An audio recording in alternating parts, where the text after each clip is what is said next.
People who randomly packed up and left everything behind, what made you do it? So I did this about 5 years ago, and people still think I'm crazy for it. I literally just left. Didn't tell anyone except my mom, and only because she would have called the police if I disappeared. Packed 2 suitcases, bought a one-way ticket to Seattle, and just went. I grew up in this tiny town in Oklahoma where everyone knew everything about everyone. I always knew I wouldn't stay forever, but I had this whole responsible plan to save money, find a job somewhere else first, all that practical stuff. But TBH, my life there was just existing. I had the same friends since elementary school, dated guys from the same small dating pool everyone fished from, and worked at this local insurance office where my boss, Tinley, micromanaged everything. She would literally count how many times I went to the bathroom, not exaggerating. I kept telling myself, next year I'll leave.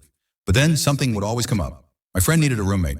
My car needed repairs. My grandma wasn't doing well. Always some reason to stay, just a little longer. And then suddenly 5 years had passed since college, and I was still there.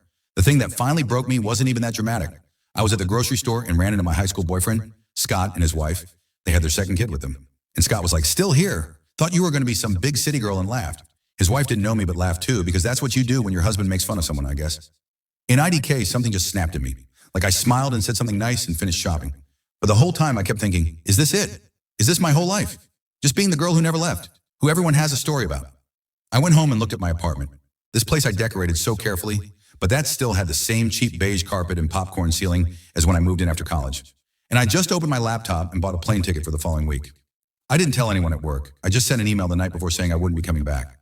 I called my landlord and said I was breaking my lease. I sold my furniture on Facebook Marketplace for whatever people would pay. My car went to my cousin Fernando. I practically gave it away TBH.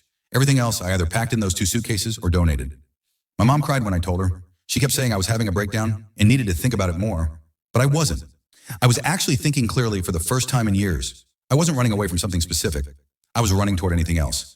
The first few months were hard, like really hard. I stayed in a hostel at first, then found a room in this house with 4 roommates. I worked at a coffee shop, even though I had a business degree. I was broke and sometimes scared and definitely lonely. But I was also alive. For the first time in forever, I didn't know exactly what tomorrow would bring. Nobody knew me or had expectations. I could be anyone. I could try anything. I could fail at things without the entire town talking about it. I met Lila at the coffee shop. She was a customer who became a friend. She helped me find a better job. I started dating people who had completely different life experiences than me. I tried foods I'd never heard of before. I went hiking in places that made Oklahoma look like a parking lot. 5 years later, I have a life I actually want. A job I don't hate. Friends who know the real me, not just the version of me that was shaped by a small town. An apartment with a view of water. And the thing is, the real reason I left, the thing I didn't even admit to myself until months after I'd gone, wasn't about Scott or Tinley or even the town itself. It was that I realized I'd spent my whole life being defined by other people, by what they thought of me, by their expectations, by their stories about who I was.